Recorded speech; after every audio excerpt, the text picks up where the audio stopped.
Llega a ustedes sin permiso a través de las redes sociales. Norbey Palacio Bolívar y Mario Germán Grajales. Sin permiso. Somos un programa periodístico que te trae las noticias más importantes y análisis en profundidad. Sin permiso. Periodismo de frente, sin insultos, anónimos, ataduras, tapujos ni noticias falsas. Sin permiso, seriedad y credibilidad. Norbey Palacio Bolívar está en Sin Permiso.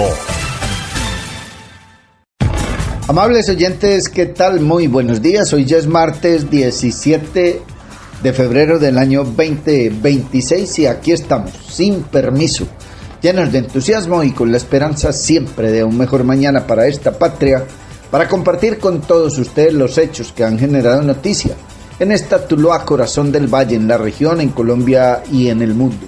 Nuestro saludo y abrazo cordial a todos los amigos seguidores, cibernautas, oyentes, amigos que nos dispensan su sintonía a través de las distintas redes sociales, amigos que visitan nuestra fanpage de Sin Permiso, nuestro canal de YouTube, amigos que nos escuchan y que comparten nuestro trabajo a través de los distintos grupos de WhatsApp, a los amigos que en distintos países del mundo nos escuchan y comparten nuestro trabajo periodístico, un saludo, un abrazo muy especial. Mucha información que compartiremos con ustedes a partir de este instante y mucha atención. El gobierno, Petro, empresarios y trabajadores lograron acuerdos para presentar al Consejo de Estado un salario mínimo para el 2026. El ministro del Trabajo, Antonio Sanguino, aseguró que la opinión de los líderes gremiales será incluida en el nuevo decreto que se presentará al alto tribunal. Luego de la reunión de la Comisión de Concertación para debatir el ajuste del salario mínimo para 2026, que fue suspendido de manera provisional por el Consejo de Estado, el señor ministro del Trabajo, Antonio Sanguino, señaló que el diálogo entre gremios y las centrales obreras se desarrolló de manera abierta. Sanguino indicó que ambas partes respaldan mantener el aumento del 23,7% en el salario mínimo. El funcionario también afirmó que el gobierno respaldará el salario vital. Por su parte, el señor ministro de Hacienda, Germán Ávila, explicó que el salario vital constituye un derecho adquirido. Sostuvo que se inició un esfuerzo conjunto entre trabajadores, gobierno y centrales obreras orientado a alcanzar un pacto por la vida que apunte a mayor equidad, justicia social y reducción de brechas. El ministro Sanguino fue claro en la postura oficial. El gobierno va a defender el salario vital. Argumentó que la decisión responde a la necesidad de proteger el poder adquisitivo y garantizar el cumplimiento de los derechos laborales fundamentales. Se busca mantener el porcentaje. Detalló que entre los empresarios existe una opinión mayoritaria en favor de mantener el porcentaje. La comisión que del lado de los empresarios hay una opinión mayoritaria en favor de que resultaría, digamos, equivocado, por decirlo menos, expedir un decreto que modifique el incremento del 23,7%. En igual sentido se pronunciaron las centrales sindicales. Así que podemos decir que de lado y lado de la mesa hay una opinión mayoritaria en favor de mantener el incremento del 23,7% del salario vital, que es una buena noticia para los trabajadores de Colombia, recalcó. El ajuste, explicó, ya fue incorporado en la dinámica del país. Este salario vital ya ha venido siendo incorporado en la dinámica empresarial y ha venido siendo incorporado tanto en los ingresos como en los gastos de las familias que resultan beneficiadas por una decisión del salario vital del gobierno y del presidente Gustavo Petro, señaló. De igual forma, reafirmó el respaldo de los sindicatos al mantenimiento del incremento y coincidió en la importancia de no alterar la estructura del mercado laboral. Digamos que todas las opiniones se expresaron en esta sesión de la Comisión de Concertación, se pronuncian en favor de no alterar el mercado laboral colombiano y el comportamiento global de la economía, puntualizó. En el plano legal, el funcionario defendió el carácter constitucional del salario mínimo. Desde el gobierno hemos insistido en la defensa del salario mínimo vital y como lo establece la Constitución. Por su parte, el señor ministro de Hacienda, Germán Ávila, enfatizó el carácter adquirido de salario vital. El salario vital ya es un derecho adquirido por los trabajadores, afirmó. Ávila adelantó que el gobierno procederá con los análisis necesarios ante la suspensión del decreto. Confirmó que se efectuarán los análisis económicos para responder al Consejo de Estado, que suspendió el decreto del salario mínimo. Además, informó que se expedirá dentro de poco un decreto provisional que aporte certidumbre mientras avance el proceso judicial. El Ejecutivo sostiene que la decisión de conservar el porcentaje de incremento se basa en criterios técnicos. Entre los elementos presentados están la meta de inflación proyectada del Banco de la República para el 2026, productividad calculada por el Comité Tripartito de Productividad y certificada por el DANE, participación de los salarios en el Ingreso Nacional 2025, comportamiento del Producto Interno Bruto que creció en 2,6% según el DANE, inflación real del 2025. Sanguino añadió que la discusión integra factores claves formando parte de la discusión de la protección especial al trabajo, la necesidad de mantener una remuneración mínima vital y móvil, la función social de la empresa y los objetivos constitucionales en materia de dirección económica por parte del Estado. Los funcionarios aclararon que la posición oficial se fundamentará de manera estricta en concepto de salario mínimo vital y móvil sin emplear otras expresiones ajenas al marco constitucional de Colombia. En el plano social y político, el señor presidente Gustavo Petro hizo un llamado a la ciudadanía a movilizarse en defensa de la política salarial propuesta.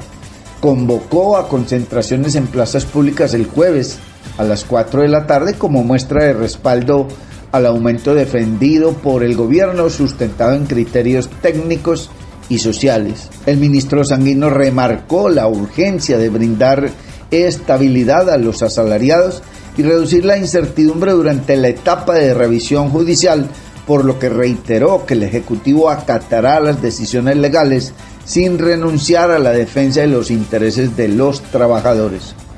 Germán Ávila, por su parte, interpretó el proceso como una apuesta por una mayor equidad y justicia social, lo que refleja la confluencia de voluntades entre trabajadores, gobierno y sindicatos en pos de reducir las desigualdades en Colombia. Les compartimos a ustedes con todo respeto los audios, las declaraciones o apartes de las mismas del señor ministro del Trabajo Antonio Sanguino primero y posteriormente del señor ministro de Hacienda Germán Ávila. Así que podemos decir que de lado y lado de la mesa hay una opinión mayoritaria en favor de mantener el incremento del 23.7% del salario vital, que es una manifestación que a nosotros nos parece es una buena noticia para los trabajadores de Colombia.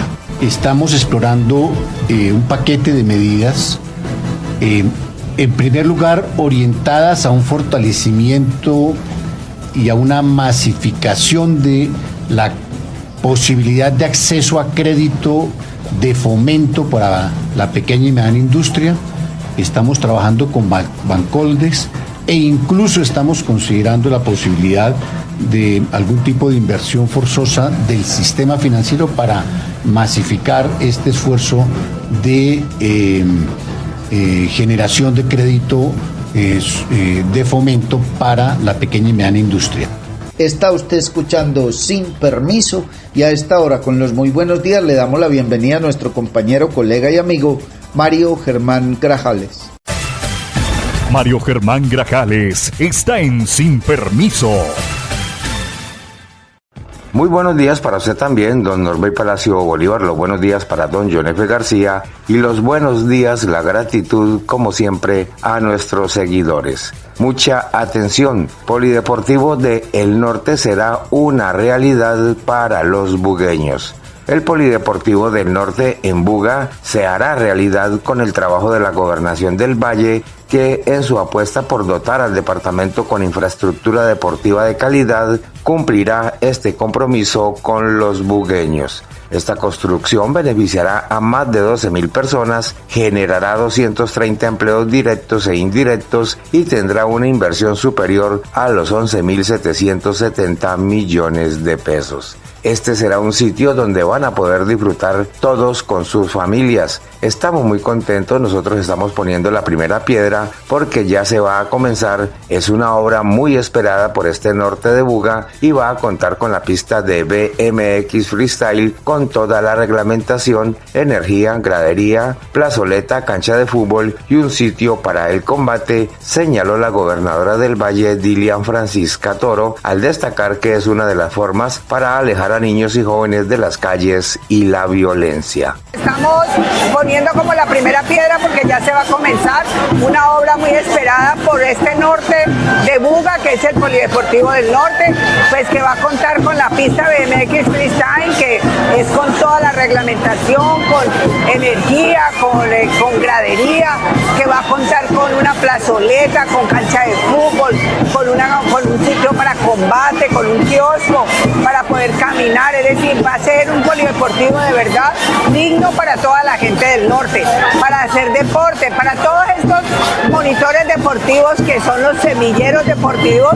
Aquí tenemos 17 instructores de semilleros deportivos, que lo que nosotros buscamos con ellos es que no estén en la calle sino haciendo deporte. También tenemos monitores culturales, porque también es una forma de poder que en lugar de que estén en la calle expuestos a la droga, a la violencia, pues estén haciendo deporte, pues estén haciendo actividades culturales.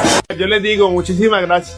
Por encima de todo, y yo este favor sí se los quiero pedir encarecidamente, en mí vean y sepan que cuentas con un amigo. No se debe a la gente, yo me debo a todos ustedes. Si logro llegar, es gracias a la gente que me acompañó. Y sepan que en esa reciprocidad yo les brindo mi amistad, porque a los amigos, así pasa el tiempo, cuando uno se ve, es siempre con el mismo cariño. Y bueno, para adelante que esto apenas se pone bueno. Mi nombre es Juan Camilo Vélez y en este 2026 voy a ser su senador de la República. Queremos celebrar nuestros logros con quienes nos inspiran a alcanzarlos. Nuestra gente. El Valle es número 1 en deporte, en asegurar alimentación a los niños escolares y también en las obras que mejoran la vida de todos. Hoy, en este paraíso, el liderazgo se convierte en orgullo. En la Gobernación del Valle trabajamos y cumplimos para transformar la vida de los vallecaucanos. Soy Jaime Trujillo. En estos grupos están incluidas las personas que en nuestra trayectoria de más de 25 años han acompañado procesos políticos, siempre haciendo gestión para que llegaran las obras con recursos de la nación a nuestros territorios. Por ello quiero invitarlos hoy para que de nuevo lo hagamos con el Partido Conservador y este resurgir de candidatos jóvenes. Candidatos formados y con capacidad, como Cristian Hernández a la Cámara número 109 y Juan Camilo Vélez al Senado número 20, para que el Valle tenga voz y voto en el Congreso, para adelantar iniciativas de desarrollo. Dios les pague por fortalecer esta iniciativa. La unión hace la fuerza. Sin permiso. Y mucha atención, con vacunación antirrábica, la gobernación mantiene al Valle del Cauca protegido contra el virus de la rabia. La gobernación del Valle continúa con la vacunación antirrábica como la estrategia de prevención más importante que le ha permitido mantener al departamento libre del virus de rabia por más de 14 años. En el 2025 se aplicaron 136.000 vacunas a perros y gatos, blindando a estas poblaciones contra la enfermedad mortal, así como la transmisión a humanos. A través de la Unidad Ejecutora de Saneamiento West Valle se adelantan las jornadas gratuitas de vacunación en los 33 municipios de categoría 4, 5 y 6, abarcando tanto zonas urbanas como rurales. Además, se realizan campañas de sensibilización que promueven la prevención y el cuidado responsable de las mascotas. Constanza Hernández, directora de la West Valle, señaló que vacunar a tu mascota es una forma de cuidarlo y de protegerlo porque la rabia es mortal, pero es prevenible con la vacunación. La rabia es una enfermedad mortal, pero 100% prevenible. La Secretaría Departamental de Salud, a través de la Unidad Ejecutora de Saneamiento, de manera incansable hace jornadas de vacunación en los municipios categoría cuarta, quinta y sexta. Recorremos los 33 municipios, tanto en la zona urbana como en la zona rural, haciendo jornadas de vacunación gratuita para nuestros perros y gatos. Le recordamos a todos los vallecaucanos que la vacunación se debe hacer cada año a partir de los 3 meses de edad de nuestras mascotas. Siempre estamos en nuestros municipios, bien sea casa a casa o en actividades masivas, haciendo estas jornadas. Es un trabajo articulado con nuestras administraciones municipales, con nuestras alcaldías, pero también con nuestros líderes sociales y con la comunidad en general. Vacuna a tu mascota es una forma de cuidarlos y de protegerlos, porque la rabia es mortal, pero es prevenible con la vacunación. En el Valle del Cauca, desde el 2012, no tenemos mortalidad por rabia. Esto es gracias a que de manera juiciosa cada año estamos haciendo las jornadas de vacunación. Recuerda que para prevenir la rabia tienes que vacunar a tu peludito, a tu gato, a tu perro. Y es totalmente gratis. Así debes votar al Senado de la República de Colombia este 8 de marzo. Pide el tarjetón del Senado y busca el logo del partido de la U. Márcalo sin salirte del recuadro. Busca el número 100 y márcalo sin salirte del recuadro. De esta manera estás votando por el empleo, el deporte y los empresarios del país. La segunda calzada de la avenida Cañas Gordas es una realidad, una obra que transformará la vida de miles de personas y por la que los vallecaucanos no tendrán que pagar ni un solo peso. Con promesas cumplidas se construye el paraíso. En la Gobernación del Valle trabajamos y cumplimos para transformar la vida de los vallecaucanos. Gobernación del Valle del Cauca, paraíso de todos. Vive una experiencia mágica con la naturaleza en Macumba, acogedoras zonas sociales, senderos ecológicos, zona de camping, piscina infinita con agua natural y una espectacular vista del Valle del Cauca. Visítanos en la vereda Cristalina, vía a Palermo, a tan solo 2 kilómetros del casco urbano en Trujillo, pasadías y hospedaje. Información y reservas 315-551-0120, 313-743-9042. Encuéntranos en Facebook, Hospedaje Campestre Macumba, Mirador del Valle. Sin permiso. Gracias, John F. Mario, compañeros de Sin Permiso. Muchísimas gracias, amigos seguidores, cibernautas, oyentes, amigos todos. Continuamos en este magazine informativo Sin Permiso de hoy, martes 17 de febrero del año 2026. Mucha atención que el Consejo Nacional Electoral hizo jalón de orejas a partidos políticos que no han acreditado a sus testigos electorales. Desde el Consejo Nacional Electoral aseguraron que solo 5 partidos han participado activamente en la acreditación y el plazo vence el 1 de marzo. El Consejo Nacional Electoral hizo un llamado de atención a los partidos políticos en Colombia porque la mayoría no han acreditado a sus testigos electorales para las elecciones legislativas del 8 de marzo. Y es que estos testigos son claves porque son quienes cuidarán los votos de los movimientos y además podrán alertar irregularidades. El plazo para acreditar es hasta el próximo 1 de marzo y los que más han postulado han sido Cambio Radical con el 31% de sus testigos, seguido por el partido de la U, la Alianza por Colombia, Salvación Nacional y el Mira, que va con Colombia Renaciente. Cabe recordar que los partidos políticos pueden hacerlo a través de la nueva plataforma del Consejo Nacional Electoral, muy sencillo con su herramienta digital. De manera territorial, el sistema reporta más de 4.900 mesas de votación que ya cuentan con testigos postulados. Cabe también recordar que el plazo de postulación vence a las 11:59 de la noche del 1 de marzo. Está usted escuchando Sin Permiso y mucha atención que hay una dura polémica que envuelve a Medicina Legal tras el hallazgo de los restos del cura Camilo Torres. Habría querido retrasar el anuncio. Las declaraciones del jesuita Javier Giraldo sobre una supuesta dilación en el anuncio del hallazgo generó cuestionamientos respecto a la transparencia institucional y la presunta posible influencia de motivaciones políticas en la gestión de la información forense. El hallazgo y la entrega digna de los restos de Camilo Torres Restrepo, sociólogo y sacerdote colombiano, generó controversia tras la denuncia de Javier Giraldo, que aseguró que Medicina Legal habría intentado retrasar la confirmación pública del hallazgo hasta después de las elecciones y el cambio de gobierno. La afirmación del sacerdote fue recogida por El Tiempo y plantea interrogantes sobre el manejo de la información forense en un caso de alta sensibilidad histórica y política.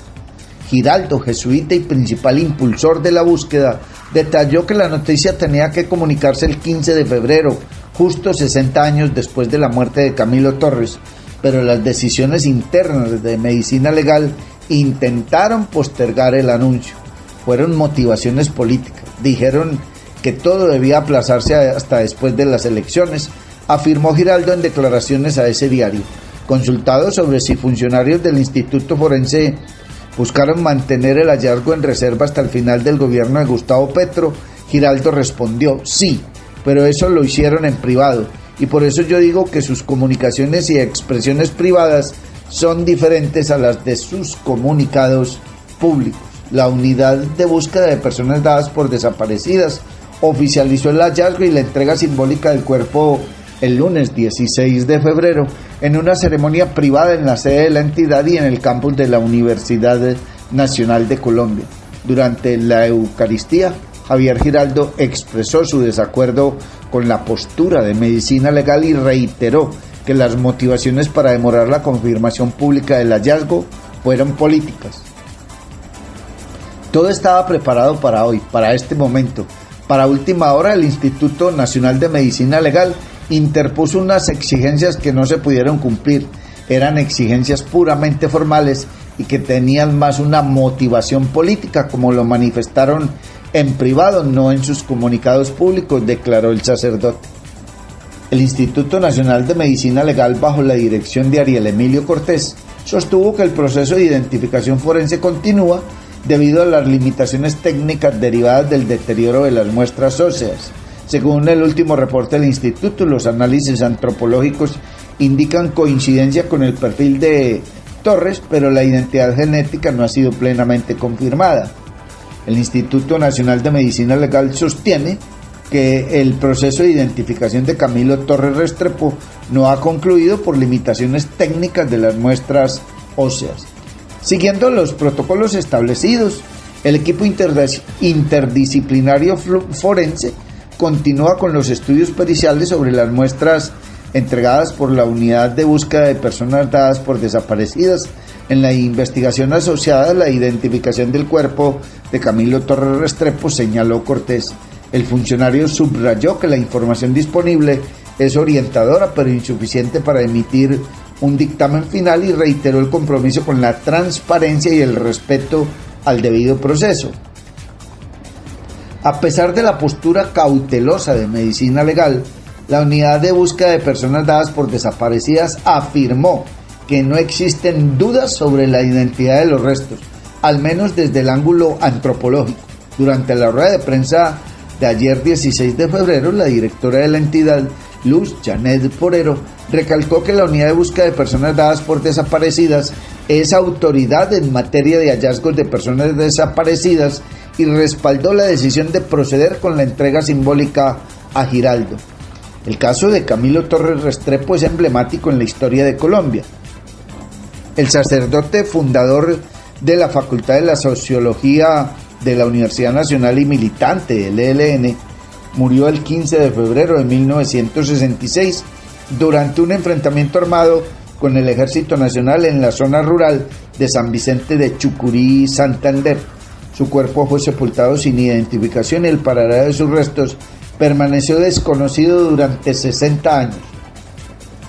En el 2019, Javier Giraldo formalizó ante la Unidad de Búsqueda de Personas Dadas por Desaparecidas una solicitud para reactivar la búsqueda. La investigación permitió identificar una bóveda blanca sin marcas en el cementerio municipal de Bucaramanga como el lugar donde yacían los restos, hallazgo al que se llegó tras la declaración de un sepulturero en 2023. Muestras biológicas de familiares analizadas en laboratorios de Colombia y Estados Unidos complementaron el proceso de identificación. La entrega de los restos se realizó el domingo 15 de febrero en una ceremonia privada que incluyó una Eucaristía en la capilla Cristo Maestro de la Universidad Nacional y la entrega de un cofre con los restos a Javier Giraldo. La ceremonia se desarrolló en medio de manifestaciones de homenaje, distribución de ejemplares del periódico Frente Unido dirigido por Torres en 1965 y la instalación de un osario en la capilla universitaria. La decisión sobre el destino final de los restos generó inquietudes, en particular ante la posibilidad de que el ELN reclame custodia del cuerpo. Giraldo y algunos familiares solicitaron que los restos permanezcan en la Universidad Nacional para preservar la memoria académica y social de Camilo Torres. El cofre con los restos permanecerá en custodia hasta que concluyan los análisis forenses y se adopten decisiones finales de conformidad con la voluntad de la familia y de quienes impulsaron la búsqueda. Está usted escuchando Sin Permiso y a esta hora don Mario Germán Grajales nos comparte más información. Sin Permiso.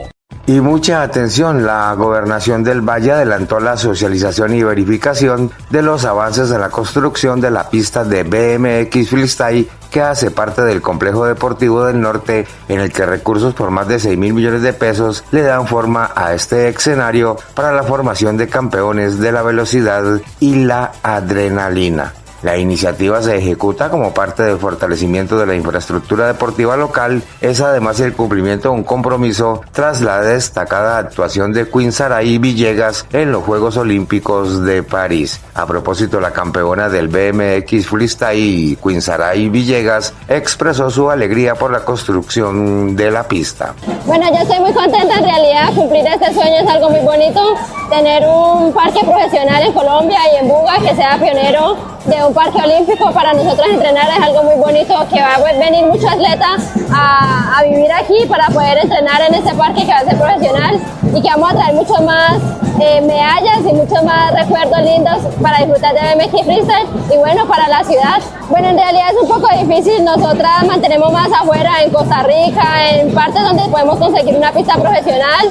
De hecho, nunca estábamos en Colombia, ahora estamos a la espera de poder tener el parque y vamos solo a entrenar a Armenia, que estamos a 2-3 horas y vamos a entrenar allí, pero esperamos pronto el parque, que solo sean 2 minutos salir de casa y venir a entrenar todos los días, juiciosas, y bueno, subir el nivel y poder traer más medallas. Sí, en realidad es un sueño que cumplimos porque siempre soñamos con tener un parque profesional en casa, no tener que viajar, estar lejos de familia y bueno, donde entrenar todos los días sin tener que gastar mucho dinero o algo así.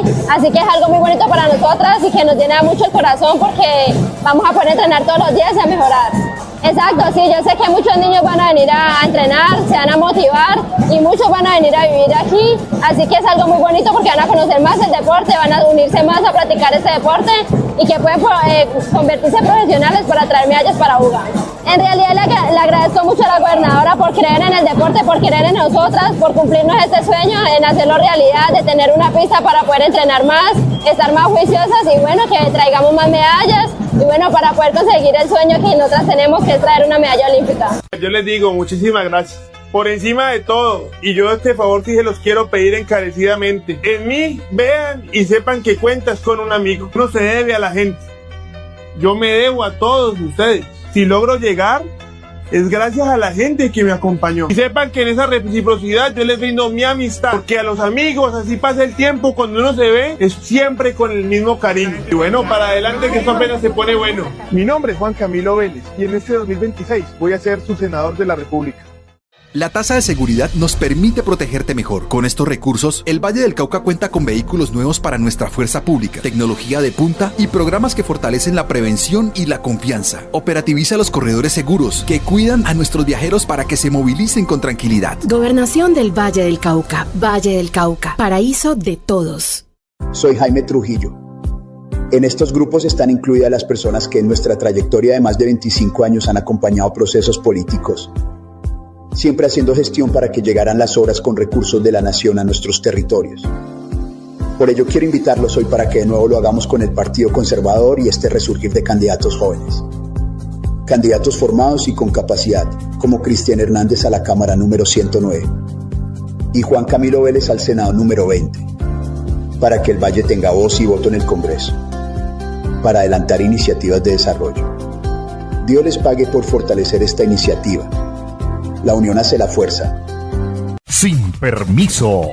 Y mucha atención, comunidad de Buga. El coordinador de la Oficina de Renta Ciudadana en Guadalajara de Buga, James Buitrago, hace un llamado a estar alerta frente a la información falsa que circula sobre los programas de renta ciudadana y renta joven. La recomendación es no ingresar a enlaces sospechosos que llegan a través de mensajes o redes sociales prometiendo inscripciones o supuestos pagos. Evite ser víctima de estas estafas y consulte siempre a través de los canales oficiales, puntualizó Buitrago. El tema es que queremos aclararle a toda la comunidad del municipio de Guadalajara de Buga y sus alrededores que por favor Prosperidad Social no está pagando en este momento.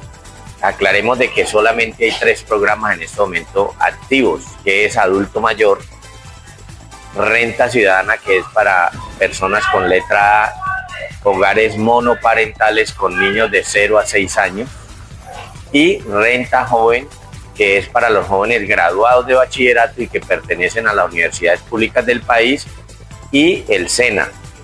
Están llamando a los beneficiarios de los programas que tienen que dar sus números de NECI, sus números de cuenta o que entren a un tipo de link. Prosperidad Social no llama a nadie, no solicita esta información y mucha gente han dicho que por equivocación han entrado al link que les envían y les han desocupado las cuentas bancarias. Por favor, ninguna persona que llame, que les mande el link, que por favor entren o que den información personal, Prosperidad Social no hace eso. Y en el municipio, las oficinas del municipio de Guadalajara de Buga que quedan ubicadas en la calle 13, 9 a 11, si tienen alguna duda es mejor que se acerquen y verifiquen si son objeto de pago, son beneficiarios de renta ciudadana. Por favor, a la comunidad del municipio de Guadalajara de Buga, no contesten llamadas de números extraños, no entren al link que les envían extraños. Todo esto es una estafa. Así debes votar al Senado de la República de Colombia este 8 de marzo. Pide el tarjetón del Senado y busca el logo del partido de la U. Márcalo sin salirte del recuadro. Busca el número 100 y márcalo sin salirte del recuadro. De esta manera estás votando por el empleo, el deporte y los empresarios del país. Queremos celebrar nuestros logros con quienes nos inspiran a alcanzarlos. Nuestra gente. El Valle es número 1 en deporte, así como en sostenibilidad ambiental. Número 1 en alimentación escolar. Somos el único departamento que garantiza el 100%, dándole a nuestros niños una alimentación saludable y con calidad. Número 1 en reducción de la pobreza. Más de 400,000 vallecaucanos viven mejor. Hoy, en este paraíso, el liderazgo se convierte en orgullo. En la gobernación del Valle trabajamos y cumplimos para transformar la vida de los vallecaucanos. Vive una experiencia mágica con la naturaleza en Macumba, acogedoras zonas sociales, senderos ecológicos, zona de camping, piscina infinita con agua natural y una espectacular vista del Valle del Cauca. Visítanos en la vereda Cristalina, vía a Palermo, a tan solo 2 kilómetros del casco urbano en Trujillo, pasadías y hospedaje. Información y reservas 315-551-0120, 313-743-9042. Encuéntranos en Facebook, Hospedaje Campestre Macumba, Mirador del Valle. Sin permiso. Gracias, John F. Mario, compañeros de Sin Permiso. Muchísimas gracias, amigos cibernautas, seguidores, oyentes, amigos todos. Continuamos en esta emisión del magazine informativo Sin Permiso de hoy martes 17 de febrero del año 2026.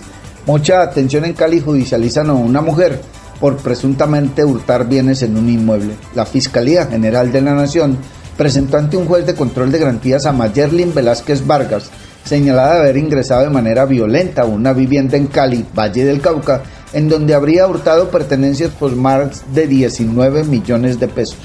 Los hechos ocurrieron el 26 de junio de 2024 en una vivienda del barrio San Judas II, donde presuntamente la hoy imputada, en compañía de otras personas, habrían violentado las ventanas del inmueble para ingresar al bien y apoderarse de elementos cuyo valor supera los 19 millones de pesos. Personal de la Policía Nacional capturó el pasado 4 de febrero a Velázquez Vargas, a quien un fiscal de la seccional Cali le imputó el delito de hurto calificado y agravado. Asimismo, corrió traslado del escrito de acusación en su contra. La mujer fue privada de la libertad en centro carcelario por un juez de control de garantías. Está usted escuchando Sin Permiso. Mucha atención, que en el Valle del Cauca fueron asegurados 2 hombres por su aparente responsabilidad en 2 homicidios ocurridos en el norte de este departamento, Caicedonia y Cartago. La Fiscalía General de la Nación presentó ante jueces de control de garantías a 2 hombres, quienes en hechos independientes habrían participado en homicidios ocurridos en los municipios de Caicedonia y Cartago. De acuerdo con la información suministrada por las autoridades, los ahora imputados fueron capturados en flagrancia por la Policía Nacional. En los ataques, los agresores habrían utilizado un arma de fuego y un pico de botella respectivamente. Las víctimas fallecieron a causa de las heridas. En Caicedonia fue judicializado Sebastián Otálvaro Jaramillo, de 27 años, como presunto responsable de haber disparado a un hombre de 57 años. Los hechos ocurrieron el pasado 6 de febrero en un parque de esa localidad. Un fiscal seccional imputó al señalado agresor cargos por homicidio agravado y fabricación, tráfico, porte o tenencia de armas de fuego o municiones. En Cartago, Hugo Fernando Ramírez Vázquez fue presentado ante un juez con función de control de garantías por haber atacado con un pico de botella a otro hombre. Los hechos ocurridos durante una riña sucedieron el pasado 8 de febrero. Un fiscal le imputó el delito de homicidio. Por orden judicial, los presuntos implicados deberán cumplir medidas de aseguramiento en centros carcelarios. Ninguno aceptó los cargos formulados por la Fiscalía. Está usted escuchando Sin Permiso, y mucha atención, que a 44 años de prisión fue condenado un hombre involucrado en desaparición de un ciudadano en Ipiales, Nariño. Edison Ferney Torres Bonilla deberá cumplir una pena de 44 años de cárcel por su responsabilidad en la desaparición de un ciudadano en hechos ocurridos el 2 de junio de 2023 en Ipiales. En ese sentido, fue declarado responsable de los delitos de desaparición forzada y hurto calificado, las 2 conductas agravadas. La Fiscalía estableció que el hoy sentenciado hizo parte de un grupo de hombres que trasladó a la víctima a una casa en inmediaciones de la terminal de transportes de ese municipio, luego de que fue puesta en estado de indefensión. Posteriormente se dirigieron al apartamento del hombre y se apoderaron de objetos, entre ellos una camioneta. La víctima fue trasladada en su vehículo a otra vivienda en una zona rural de Ipiales, donde fue golpeada para que revelase las claves de las cuentas bancarias. Sin embargo, se negó y fue asesinado. Meses después de la desaparición, fueron encontrados en un terreno ubicado en la vía que conduce al corregimiento de La Victoria restos óseos que correspondían al afectado. La investigación determinó que Torres Bonilla se encargó del cuidado de la víctima en una de las casas a la que fue trasladada. El hoy condenado fue capturado el pasado 10 de febrero en el puente Rumichaca, luego de ser deportado de Ecuador, a donde huyó para evadir la acción de las autoridades. La sentencia condenatoria quedó en firme. Está usted escuchando Sin Permiso, y mucha atención, que el Consejo de Estado ya definió fecha y hora para la audiencia en la que definirá el futuro político de la senadora Isabel Zuleta. La congresista del Pacto Histórico, que hace parte de la lista que presentó el partido de gobierno para las próximas elecciones legislativas, afronta una demanda por pérdida de investidura debido a lo que sería el presunto tráfico de influencias por el incidente del tarimazo en Medellín. El Consejo de Estado ya le puso fecha al futuro político de Isabel Zuleta en el caso que afronta por la demanda radicada en el alto tribunal, en la que se pidió la destitución y llamada muerte política de la senadora del Pacto Histórico, en el ojo del huracán por controversiales declaraciones en las que habría aceptado destinar parte de sus honorarios para apoyar candidaturas políticas, a lo que se sumaría el tarimazo. La audiencia pública quedó marcada en el calendario para el 23 de febrero de 2026 a las 2:30 de la tarde, como estableció el documento firmado por el consejero Germán Eduardo Osorio Cifuentes.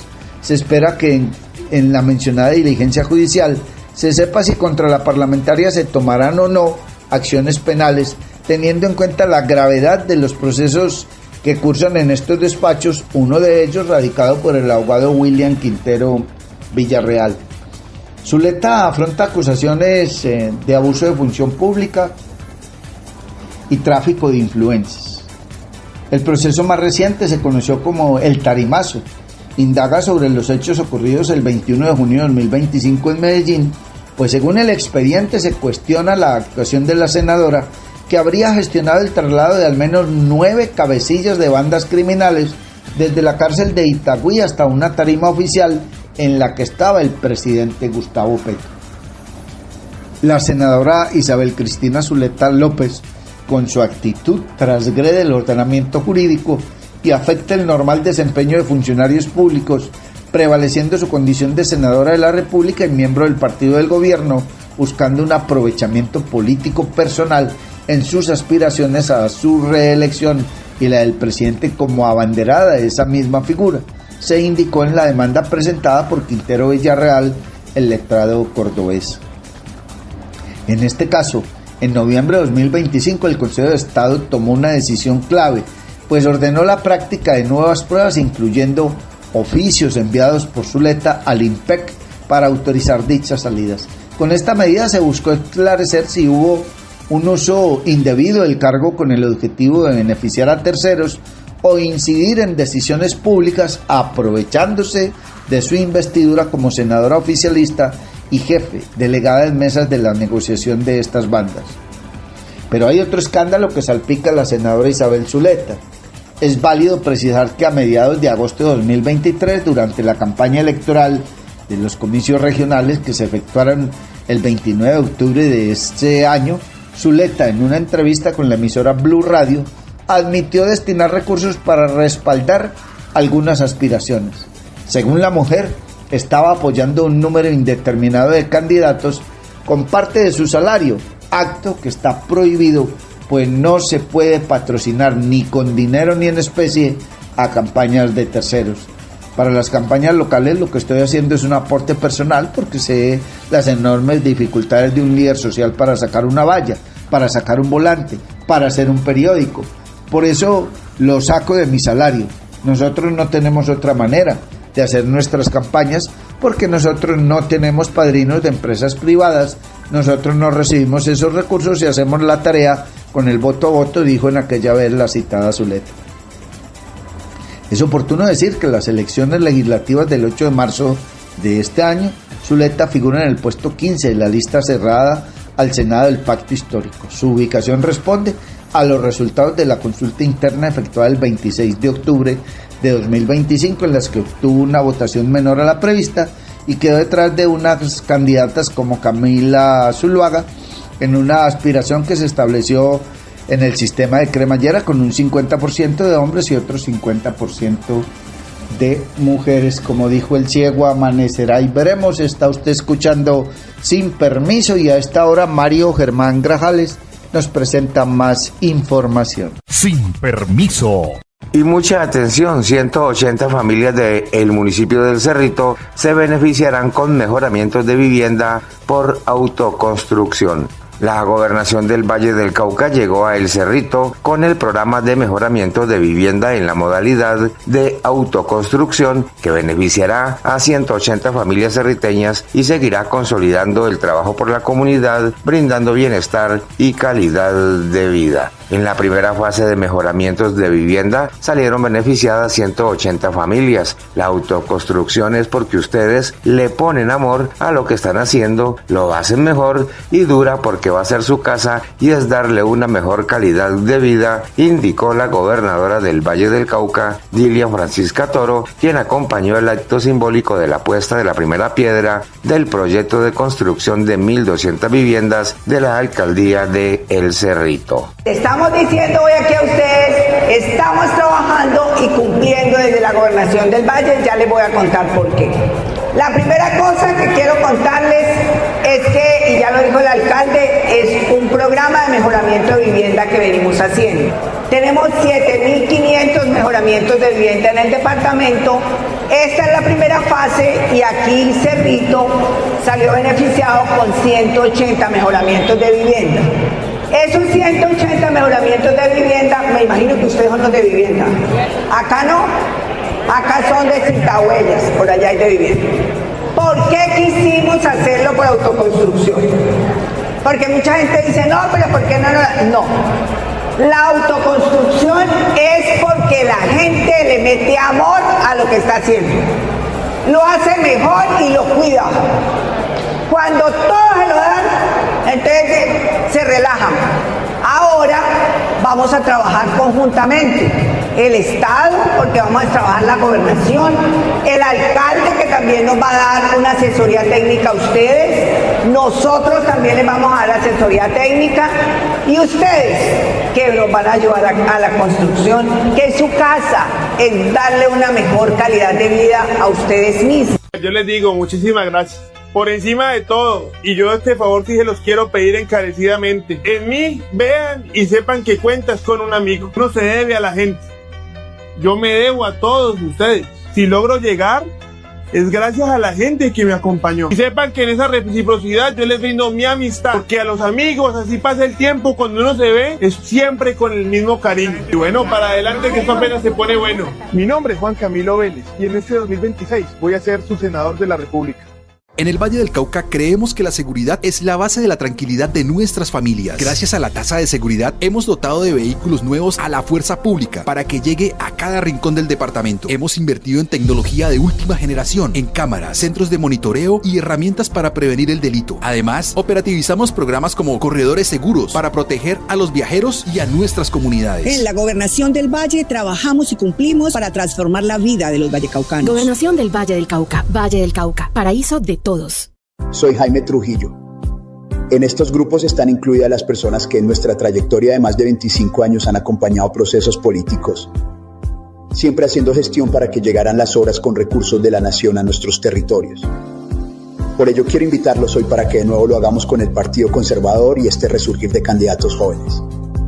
Candidatos formados y con capacidad, como Cristian Hernández a la Cámara número 109 y Juan Camilo Vélez al Senado número 20.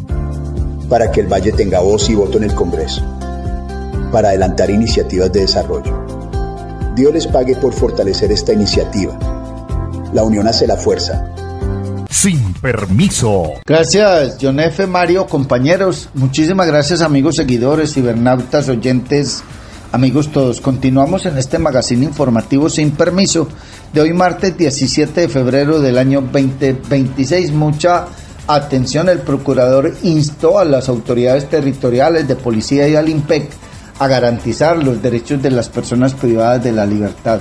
El procurador general de la Nación, Gregorio El Jack Pacheco, instó a las alcaldías y gobernadores a adoptar las medidas para poner en marcha de forma adecuada los centros de detención transitoria que sean necesarios con el fin de superar el creciente hacinamiento en estaciones de policía y unidades de reacción inmediata URI. A través de la Directiva 002 de 2026, el jefe del Ministerio Público pidió a los diferentes organismos que tienen competencia en el tema adelantar las acciones necesarias para garantizar los derechos de las personas privadas de la libertad recluidas en centros de detención transitoria. En ese sentido, solicitó a las autoridades territoriales cumplir con lo establecido en el Código Penitenciario y Carcelario en cuanto a la construcción de establecimientos de reclusión y centros de arraigo, así como la adecuación de estaciones de policía y la celebración de convenios con el Instituto Nacional y Penitenciario IMPEC. A su vez, exhortó al IMPEC y a la Policía Nacional para que establezcan un protocolo a nivel nacional que garantice el traslado de las personas privadas de la libertad en calidad de detenidas preventivamente desde las estaciones de policía y la SURI hacia cárceles distritales y municipales existentes. También, en aras de salvaguardar los derechos de esta población, instó a los órganos competentes a garantizar la capacitación y el entrenamiento en gestión del riesgo y atención de emergencias. El Ministerio Público vigilará el cumplimiento de estas acciones y verificará que en los planes departamentales, distritales y municipales de desarrollo se incluyan los rubros destinados a la financiación de cárceles municipales y a la celebración de convenios interadministrativos con el INPEC, garantizando que esos recursos resulten proporcionales a las necesidades presupuestales identificadas. Está usted escuchando Sin Permiso, y mucha atención que hay noticias que tienen que ver con Papá Pitufo. Un juez suspendió el traslado al Cauca del coronel de la policía que denunció amenazas tras ese caso. El despacho judicial consideró que se debe proteger sus derechos fundamentales ante el escenario de amenazas denunciadas. Se conoció que un juez ordenó suspender el traslado al Cauca y el retiro del servicio activo del coronel de la policía, Sergio Alberto Peñaranda. El oficial de inteligencia aseguró que está siendo amenazado tras las investigaciones que adelantó contra Diego Marín, alias Papá Pitufo. Un juez administrativo de Bogotá amparó los derechos fundamentales a la vida, seguridad personal y unidad familiar del oficial y ordenó frenar de manera inmediata las decisiones adoptadas por la Policía Nacional mientras se define su situación de seguridad. En el fallo, el juzgado 35 administrativo ordenó suspender los efectos jurídicos de la resolución que disponía su traslado al corregimiento del Plateado en Argelia, Cauca, así como la resolución que lo llamaba a calificar servicios para su eventual retiro. La medida se mantendrá hasta tanto se define el tema de la seguridad personal por riesgo extraordinario invocado por el oficial. El despacho judicial consideró que se deben proteger sus derechos fundamentales ante el escenario de amenazas denunciadas. Según el expediente, el coronel advirtió que su traslado a una zona de alta confrontación armada y su eventual salida de la institución lo dejaban en mayor vulnerabilidad frente a riesgos contra su vida y la de su familia. Además, el juez ordenó a la Policía Nacional que en un plazo máximo de 30 días concluya el análisis de seguridad del oficial y le comunique los resultados, y que en 48 horas le entregue la documentación relacionada con la decisión de retiro para que ejerza su defensa. Está usted escuchando Sin Permiso, y mucha atención que por presunto uso indebido de recursos destinados a la salud, la Procuraduría abrió investigación al gerente de Ensanar EPS SAS.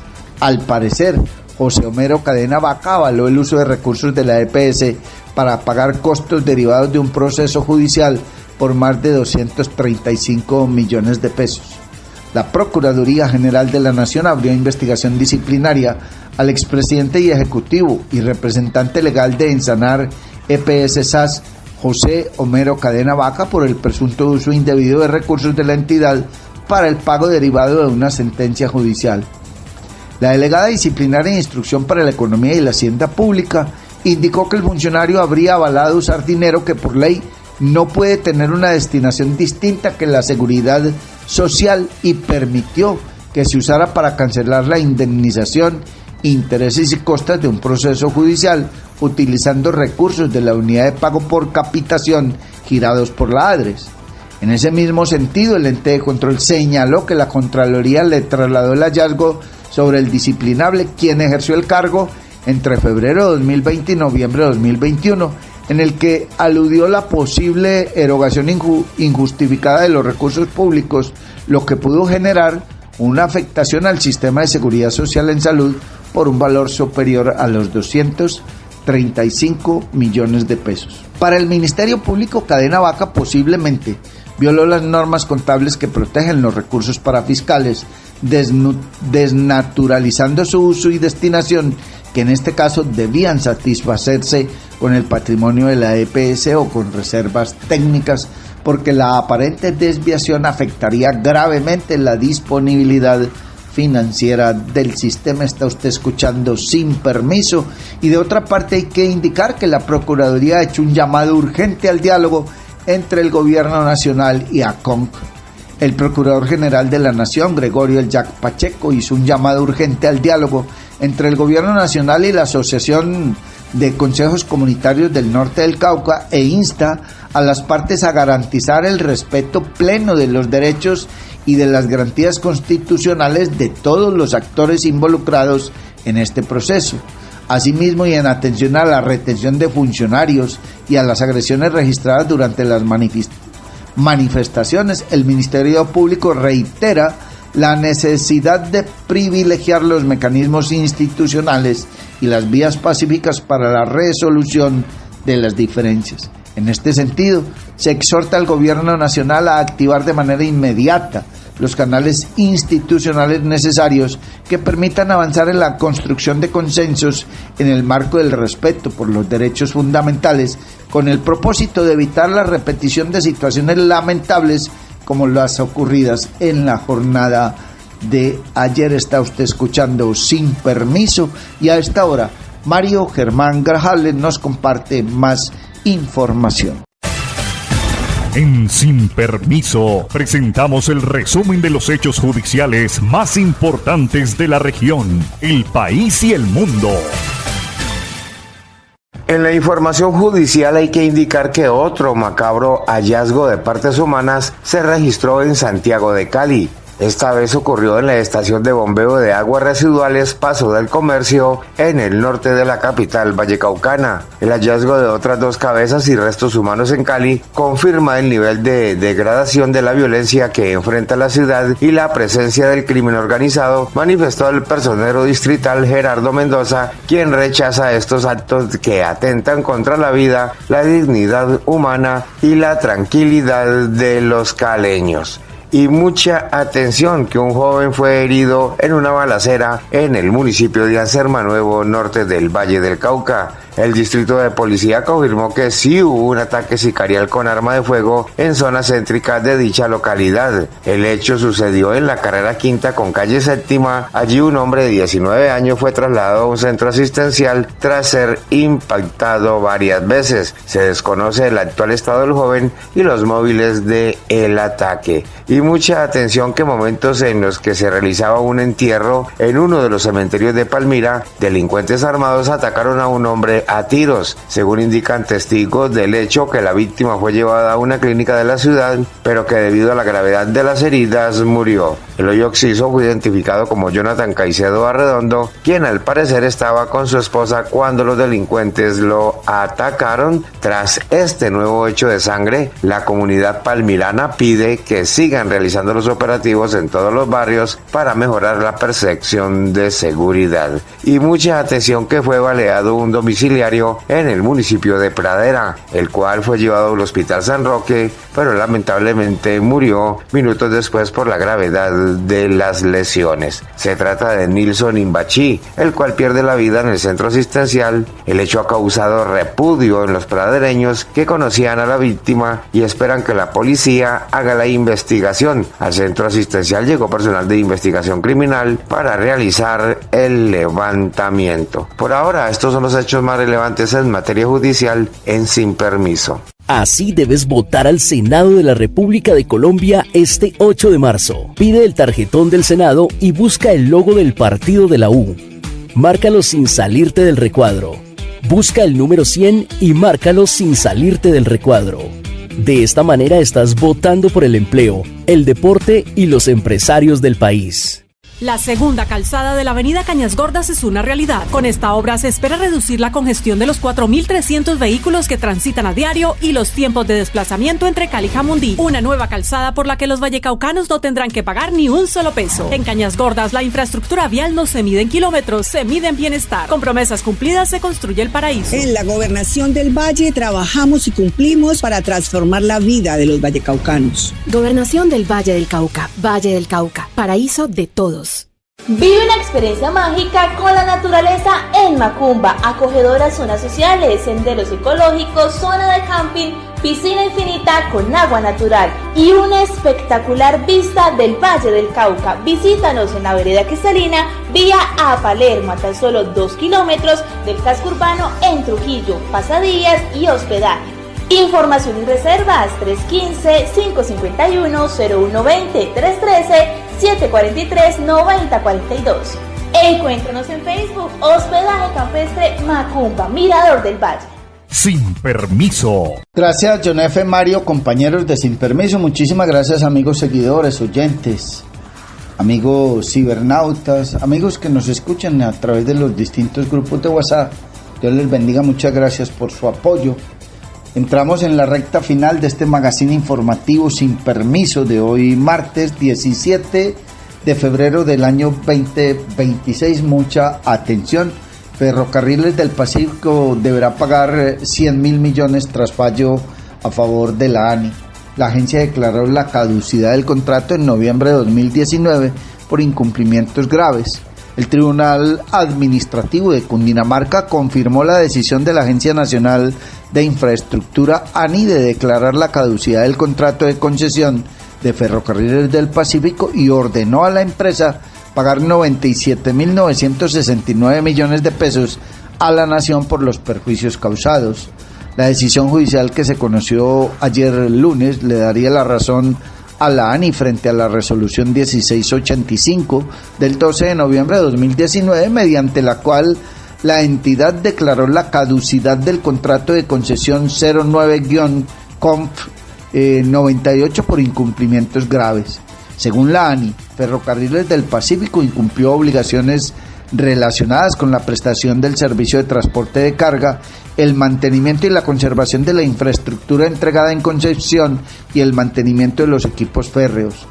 Además de declarar la caducidad, la ANI impuso a la concesionaria el pago de 97.969.201.936 pesos. Esa decisión fue confirmada posteriormente mediante la resolución 5965 del 15 de mayo de 2020. Tras esas determinaciones, Ferrocarriles del Pacífico interpuso una demanda contra la ANI en ejercicio del medio de control de controversia contractual y reparación directa.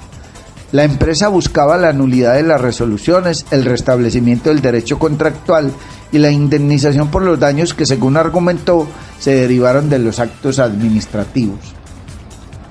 El pasado 28 de enero de 2026, el Tribunal Administrativo de Cundinamarca, con ponencia del magistrado Juan Carlos Garzón Martínez, negó las pretensiones de la concesionaria y validó la actuación de la ANI dentro del procedimiento administrativo sancionatorio. El tribunal concluyó que la ANI tenía competencia para declarar la caducidad del contrato, que garantizó el debido proceso a la empresa y que realizó un análisis adecuado de los riesgos asumidos por el concesionario al momento de suscribir el contrato. Óscar Torres Yarzagaray, presidente de la ANI, señaló que la decisión confirma la competencia de la entidad para declarar la caducidad ante el incumplimiento de las obligaciones contractuales. Por su parte, el vicepresidente jurídico Ariel Lozano Gaitán destacó que se respetaron las garantías constitucionales durante el proceso. Insistimos en la competencia de la ANI para declarar la caducidad del contrato de concesión. Informamos al tribunal sobre el respeto total de las garantías constitucionales del tema de Ferrocarriles del Pacífico en desarrollo del procedimiento administrativo sancionatorio, así como también sobre el debido análisis de la entidad a los riesgos adquiridos por el concesionario al momento de asumir el pacto contractual. Mencionó con este fallo queda en firme la obligación de Ferrocarriles del Pacífico de pagar cerca de 100.000 millones de pesos a la nación. Está usted escuchando Sin Permiso. Y mucha atención, que la JEP expulsó al general retirado Mauricio Santoyo por no aportar verdad plena ni cumplir con las víctimas. El tribunal ordenó que los procesos del exoficial vuelvan a regirse bajo la justicia ordinaria. La Jurisdicción Especial para la Paz expulsó al general retirado Mauricio Santoyo Velasco tras concluir que incumplió sus compromisos de verdad y reparación con las víctimas dentro del sistema de justicia transicional. En la resolución de 65 páginas, la Sala de Definición de Situaciones Jurídicas determinó que el exoficial perdió su condición de compareciente y todos los beneficios otorgados por la justicia transicional. Se deja sin prerrogativas y beneficios transicionales al compareciente, quien a partir de este momento pierde dicha calidad por haber incumplido las obligaciones y deberes que su sometimiento a la JEP y al régimen de condicionalidad demandaban, señala la decisión. El tribunal también ordenó que sus procesos regresen a la justicia ordinaria, debiendo sus asuntos retornar ante la justicia ordinaria para que ésta continúe con su conocimiento, agrega el documento. La JEP concluyó que los aportes del ex jefe de seguridad presidencial fueron insuficientes y no contribuyeron de manera efectiva al esclarecimiento de la verdad ni a los derechos de las víctimas, lo que llevó a la apertura del incidente por incumplimiento y finalmente a la expulsión definitiva. Está usted escuchando Sin Permiso y mucha atención, que hay alerta sobre lo que será y viene siendo la temporada de lluvias. Para Bogotá hay una alerta máxima por las lluvias entre el 16 y el 20 de febrero, y ayer en el Consejo de Ministros hubo pronunciamientos de la señora ministra de Ambiente encargada, Irene Vélez, quien presentó ante el Consejo de Ministros el pronóstico del tiempo con análisis, reitero, hasta el 20 de febrero. Se prevé un aumento de lluvias durante esta semana en todo el país, con mayor intensidad en el Caribe, el Pacífico y las regiones occidente y surandina. Según el reporte, hacia el 20 de febrero se incrementarán las precipitaciones con mayor impacto en la cuenca del río Sinú, foco de atención del gobierno nacional en el marco de la emergencia climática. Además, informó que 5 represas continúan en alerta roja y una en alerta amarilla. Las de mayor volumen de agua represada siguen siendo Urrá e Hidroituango. Esto dijo la señora ministra encargada del Ambiente, Irene Vélez, en el Consejo de Ministros. La información de pronóstico del tiempo del IDEAM para el día de hoy, que contempla un periodo de análisis hasta el 20 de febrero. Y ahí lo que estamos viendo es que durante esta semana va a haber un aumento de lluvias en todo el país, pero de manera mayoritaria tendremos precipitaciones en el Caribe, el occidente y surandino y el Pacífico colombiano. Estas mayores precipitaciones van a terminar sobre todo subiendo para el día 20 de febrero, o sea, el último día del periodo analizado, y tienen un impacto particularmente sobre la cuenca del río Sinú, que es donde hemos tenido la mayor atención puesta, toda vez que allí es donde más situaciones de riesgo se han presentado versus el resto del Caribe. Ese día entonces se pueden presentar mayores fluctuaciones de los niveles tanto de la represa como del río aguas abajo.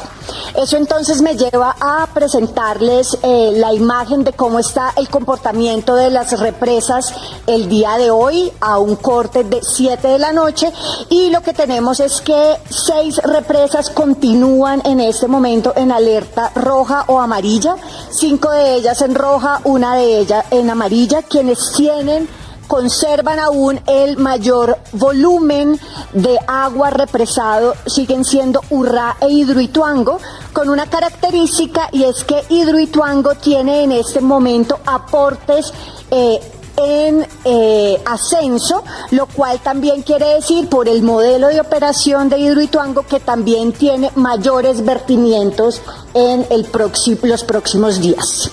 Ese es entonces el comportamiento a corte de 7 de la noche, y un poco abajo podemos ver entonces cómo ha fluctuado el comportamiento de las represas en los últimos 7 días. Está usted escuchando Sin Permiso, también sobre ese mismo particular y las consecuencias de esta decisión, de esta situación. Habló el presidente Gustavo Petro, dijo: llenaron los embalses durante diciembre y enero, esperaban la escasez de gas. Hoy sería irracional esa escasez, y eso tiene que ver con los decretos de emergencia. Viendo que llegan las lluvias hasta el 20 de febrero, la realidad es que para esa fecha podríamos estar en una situación peor que hoy. Entonces, la magnitud de respuesta económica y social será mayor de lo que aún pensamos. Presidente Petro habla precisamente sobre la temporada de lluvias que se avecina para este fin de semana, es decir, hasta el 20 de febrero. Aquí están sus declaraciones. Giran varios alrededor del grupo empresarial antioqueño. Una forma de diluir el pago de su responsabilidad es subiendo las tarifas. Es decir, socializando en el conjunto de las y los colombianos el pago de su corrupción, porque eso es por corrupción. Y esa búsqueda de un mayor nivel de ganancias para pagar el desastre ingenieril, igual que en el caso de Urrá, para pagar la clase política de la región. En el caso de Urrá, lleva a el que llenaron esos embalses durante diciembre y enero. Esperaban la escasez de gas. No sé si el ministro de Minas esté por aquí. Esa escasez de gas nunca llegó. Hoy sería irracional hablar de una escasez de gas. Esto tiene que ver con la emergencia, con los decretos de emergencia ya, porque ya viendo que llega esto hasta el 20 de febrero, cada vez se alarga más la temporada. Pensábamos que se iba a acabar la semana pasada. Esta es la impredecibilidad de la crisis climática, exactamente. Y aún el 20 de febrero no podríamos decir hoy que se acaba, sino que solo tenemos datos hasta el 20, que es el pico. No sé si nuestras manifestaciones vayan a pasar por agua, pero independientemente de eso, la realidad es que el 20 podemos estar en una situación peor que hoy.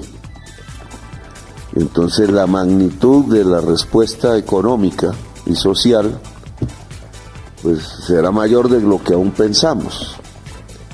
Y por tanto, cada vez me doy cuenta, y no sé qué pensará la Corte Constitucional, que la medida más sana para financiar el ataque a la emergencia, devolver en el corto mediano plazo la situación de los habitantes de Córdoba y ahora posiblemente Bajo Cauca y Sucre y Bolívar y Chocó, que comenzó, más los del sur, que son el Frente Antártico Frío, porque no hay que olvidar que son dos que se enfrentan y que ya aquí están también descritos: Huila, Valle del Cauca, Cauca.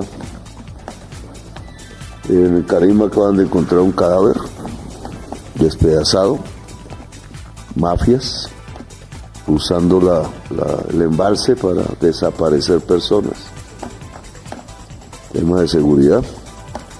Pero digamos, vamos a afrontar dos tragedias en el norte y sur del país, increciendo. Están creciendo, no podemos decir ya finalizó, es lo impredecible, no podemos afirmar cuándo incluso. Y hay un lío de padre y señor mío entre los integrantes del Partido Verde por el respaldo a Roy Barreras. Han dicho desde las directivas de ese partido que no se autoriza el uso del logo ni el uso de ninguna distintivo del partido en alianzas ni en respaldos, porque no han sido direccionadas desde las directivas, desde la cúpula, pero quienes respaldan a Roy Barreras dijeron que están en todo su derecho de hacer esas alianzas. Ya les estaremos contando precisamente en qué consiste ese lío que hay en el choque político entre el partido Alianza Verde. Varios integrantes de ese partido oficializaron su apoyo a Roy Barreras. Por ese apoyo que oficializaron varios miembros a la consulta presidencial del Frente por la Vida, liderada por Roy Barreras, en la que preparan, dice, lograr un mínimo de 3 millones de votos. Pero es que según se conoció, no todos los integrantes de ese partido respaldan a Roy. Tanto fue así que a través de una carta firmada por los copresidentes Antonio Navarro y Rodrigo Romero, manifestaron que el partido Alianza Verde no ha aprobado ni oficializado adhesión alguna a campañas presidenciales ni a procesos de consultas en curso. Por lo tanto, nadie puede hacer uso de los logos para confirmar adhesiones, por lo cual señalaron que nadie está autorizado a usar el logo, símbolo, nombre, imagen corporativa ni demás elementos distintivos oficiales del partido Alianza Verde en piezas publicitarias, actos públicos, comunicaciones digitales o cualquier material de campaña presidencial o de consulta. Sin embargo, los cabildantes que aseguraron apoyar a Roy están usando el logo de Alianza Verde junto con un eslogan que dice Verdes con Roy. Los funcionarios del partido respondieron a los cuestionamientos y aseguraron que como integrantes pueden usar el logo, elementos distintivos y la imagen corporativa de Alianza Verde para ratificar su apoyo a la consulta de Roy Barreras. A través de una carta también ratificar su decisión como sector del partido. Expresamos al país nuestro respaldo al proyecto político del cambio liderado por el presidente Gustavo Petro y manifestamos nuestro apoyo a la candidatura presidencial de Roy Barreras en la consulta interna. La carta fue firmada por Freddy Manuel Zapp, Jorge Eliezer Guevara, Edison de Jesús Muñoz, Carlos Arias, Pedro Vergara, Gionei Sanabria y Argemiro Burbano. Amables oyentes, hasta aquí esta emisión de Sin Permiso. Dios mediante, si Él no dispone otra cosa y antes algo extraordinario nos sucede, mañana a las 6 de la mañana volveremos a encontrarnos. Un feliz día para todos. Muchísimas gracias por acompañarnos. Llega a ustedes Sin Permiso a través de las redes sociales. Norbey Palacio Bolívar y Mario Germán Grajales. Sin Permiso. Somos un programa periodístico que te trae las noticias más importantes y análisis en profundidad. Sin Permiso. Periodismo de frente, sin insultos, anónimos, ataduras, tapujos ni noticias falsas. Sin Permiso. Seriedad y credibilidad.